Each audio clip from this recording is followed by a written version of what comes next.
Je veux ici vous parler avec les mots du cœur et de la conviction pour vous dire pourquoi cette élection est aussi un référendum sur l'Europe. Elle l'est. Parce que, entre le projet que je défends et celui de la candidate d'extrême droite, les choses sont claires. La candidate d'extrême droite propose un projet nationaliste, ce qui n'est pas le patriotisme. Ce projet nationaliste, et je le dis ici, à quelques mètres de là où François Mitterrand a prononcé ces mots, parmi les derniers de son dernier mandat. Le nationalisme, c'est la guerre. Si vous voulez, moi, je voudrais dire aux électeurs de Jean-Luc Mélenchon que je sais extrêmement attaché à notre système de protection sociale, que j'ai évidemment le projet le plus protecteur.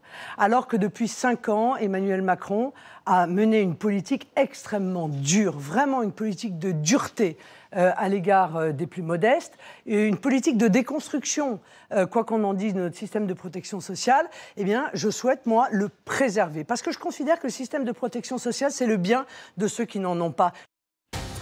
Voilà, donc on se retrouve avec vous, Jean-Michel Apathy, Nathalie Chuc, Roland Quérol et Renaud Pilat, pour peut-être voir un petit peu ce qui s'est dit sur ce plateau. Olivier Véran qui s'en est pris à la campagne de Marine Le Pen en évoquant le fait qu'elle n'était pas financée, que son budget était à 100 milliards, que c'était des promesses de dépenses budgétaires importantes. Et puis Jordan Bardella qui a assuré qu'ils étaient prêts, que tout était prêt, que tout était financé, que même le gouvernement serait prêt, qu'il y aurait une union nationale avec des personnalités venues de l'extérieur et d'autres partis. Peut-être premières impressions ? Vous remarquerez déjà sur Olivier Véran que c'est assez fascinant de voir les macronistes de gauche ressortir un peu du bois. On ne les avait pas beaucoup vus dans la première partie de la campagne. Et là, en gros, ils essayent de trouver des profils, alors de préférence pas trop arrogants, pas trop agaçants, irritants, à mettre sur les plateaux. Donc il y a un retour en force de cette frange de la gauche de la Macronie pour essayer de parler aux électeurs de Jean-Luc Mélenchon.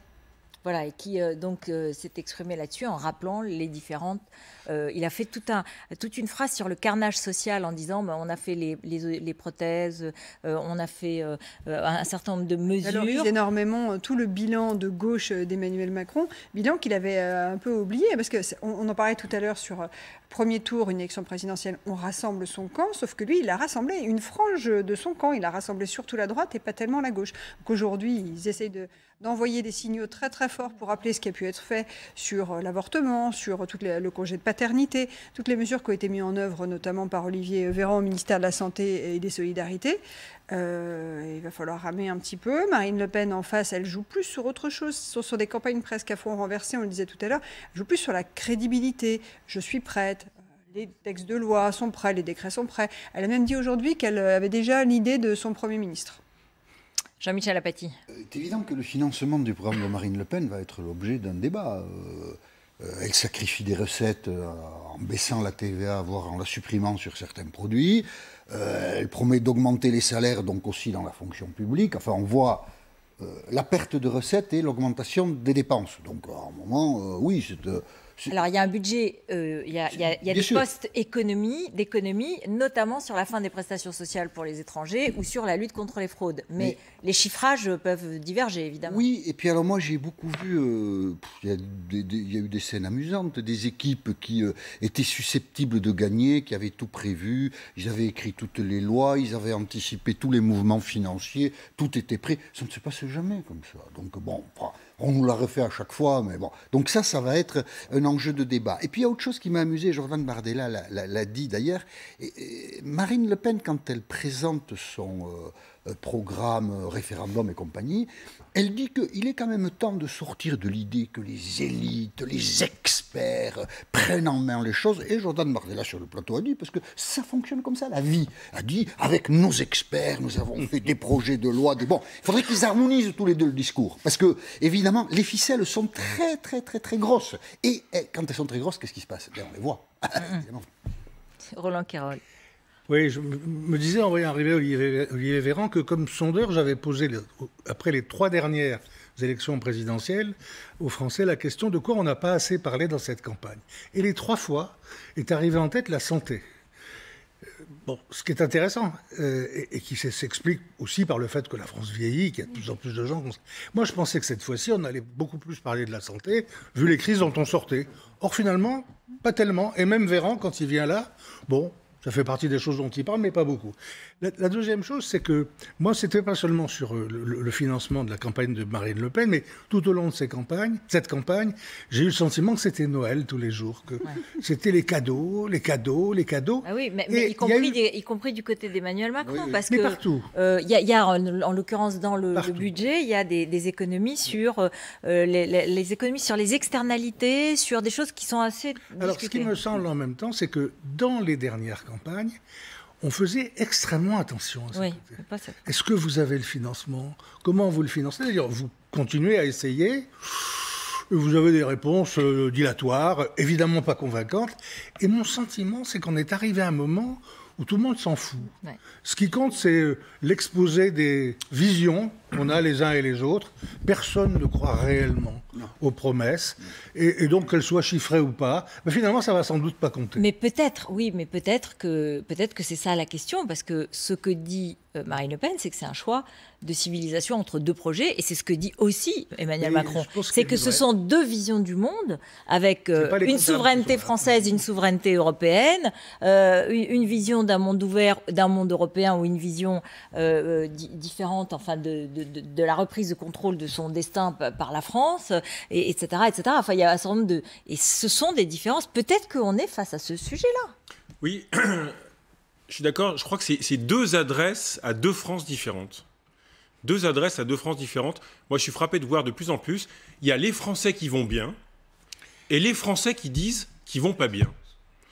Voilà. Alors, il y a 70-75% des Français qui disent qu'à titre individuel, ils sont plutôt heureux, mais à titre collectif, ils voient le pays en dépression. Mais globalement, il y a cette France qui va pas bien, et donc c'est moi, mes problèmes, et on peut les comprendre. Donc Marine Le Pen et Jordan Bardella, entre parenthèses, 26 ans, performance personnelle, sur la forme, performance personnelle, il déroule et il le fait très bien. Marine Le Pen, elle coche les cases. Vous aimez les animaux? Eh ben, je vais m'occuper des animaux. Vous voulez la retraite à 60 ans? 60 ans. Elle regarde les enquêtes. Vous voulez... Elle coche les cases. C'est une campagne marketing qui peut être très efficace d'un point de vue de marketing politique. Alors, Emmanuel Macron, lui, est en face, et on l'a vu Olivier Véran, défendre le bilan et essayer de montrer que le pays dirigé par Le Pen, ça serait une catastrophe. Je trouve que pour l'instant, il ne montre pas assez bien à quel point, peut-être, on peut se tromper, mais le pays dirigé par Marine Le Pen, franchement, ça secourait vraiment, y compris sur le pouvoir d'achat des plus faibles. Oui, et ce qui est intéressant aussi, c'est que entre Marine Le Pen et Jordan Bardella, mais c'est pas qu'il y a un désaccord, mais ils ont aussi deux électorats à conquérir, ou en tout cas à convaincre, et un double discours à tenir, parce que Jordan Bardella, il a insisté sur l'immigration et la sécurité, alors que Marine Le Pen, tout à l'heure, elle a insisté sur le référendum, sur le social, et on voit bien, il y a ceux de Jean-Luc Mélenchon, ceux d'Éric Zemmour, même si dans les reports de voix d'Éric Zemmour, à 85%, ils iront vers Marine Le Pen. Mais ça, c'est la patte Bardella. Bien sûr, voilà. Mais effectivement... C'est la patte Bardella, c'est intéressant. Jordan Bardella est arrivé en politique sur le thème de l'immigration. Il vient d'un milieu, famille d'origine italienne, il est dans des quartiers, Seine-Saint-Denis, et lui, il considère qu'il a, quand il a été jeune, beaucoup souffert de l'immigration. Donc c'est sa patte. Marine Le Pen, elle, c'est à gauche, pouvoir d'achat, je coche les cases de cette France qui ne va pas bien. Et avec moi, ça ira mieux. Et alors, pourquoi? C'est les deux, Renaud. Oui, mais... Les deux. Mais elle n'en parle plus. Elle n'a pas attendu Bardella pour des... Non. Mais elle n'en parle plus.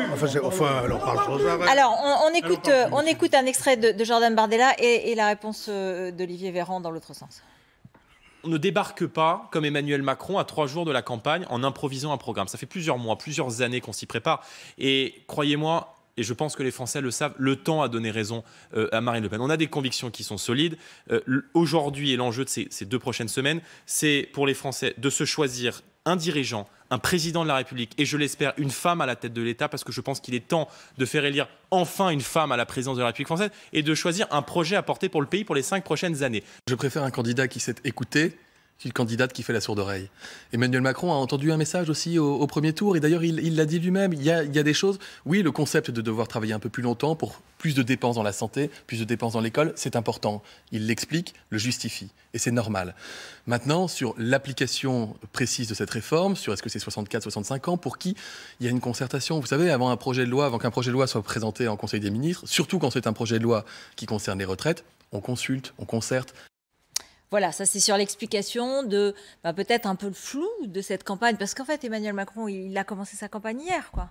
Et donc, pour résumer sa campagne, on n'y arrive pas encore, peut-être quand peut-être les Français n'y arrivent pas. C'est la personnalité, c'est son bilan, c'est les 5 ans avec des crises gigantesques, avec une vision de l'Europe, avec un leadership sur l'Europe. Sa compétence, dit-il. Voilà. Ma compétence. Voilà. Mon programme, c'est ma compétence. Voilà, mais c'est ça, c'est mon programme, c'est moi. Il n'est pas le seul à édulcorer un petit peu son programme. Aujourd'hui, il y a des déclarations qui sont passées un tout petit peu inaperçues de Louis Alliot, qui a expliqué que finalement, sur le voile, l'interdiction du voile donc, dans l'espace public, ils allaient avancer beaucoup plus progressivement, pas par la contrainte. Donc eux aussi mettent la pédale douce. Vous parliez de l'immigration à l'instant. Marine Le Pen, elle fait très attention. Et la candidate ne dit pas ça. Son enjeu, Marine Le Pen, pourquoi elle parle moins d'immigration? Elle sera amenée à en parler probablement dans les jours qui viennent. Son enjeu pour être élue, c'est ne pas faire peur, ne pas réactiver ce côté sombre, cette face sombre du Rassemblement national. Pourquoi elle dit qu'elle ne prendrait pas Marion Maréchal dans son gouvernement? Pourquoi elle refuse la main tendue par Éric Zemmour, dont elle considère qu'elle l'a, entre guillemets, fumé, c'est ce que disent certains lepénistes, parce qu'il ne faut pas qu'elle renvoie cette image trop à l'extrême droite. Elle veut cocher les cases du bien-être. Elle veut cocher les cases du bien-être. Oui, pour la programme d'extrême droite, candidate d'extrême droite, mais qui avance aussi masquée pour parti. Mais c'est vrai que, par exemple, sur le gouvernement, j'ai trouvé que Jordan Bardella était dans une forme de justification compliquée. Ceci dit, il n'a pas tort. Oui. En général, on ne donne pas le nom du Premier ministre. Non, bien sûr. C'est une faiblesse quand on le fait. Emmanuel Macron ne l'a pas fait. C'est un peu stupide de le faire. Marine Le Pen s'était embarquée avec Nicolas Dupont-Aignan. Elle a compris que ce n'était pas la peine de le refaire, le numéro de cirque. Donc ça, c'est de bonne guerre. Après, c'est de bonne guerre aussi. Elle est assez seule. Non. Non, je suis d'accord. Elle est bien sûr qu'elle est seule. Non, d'accord. C'est ça qui l'a ennuyé.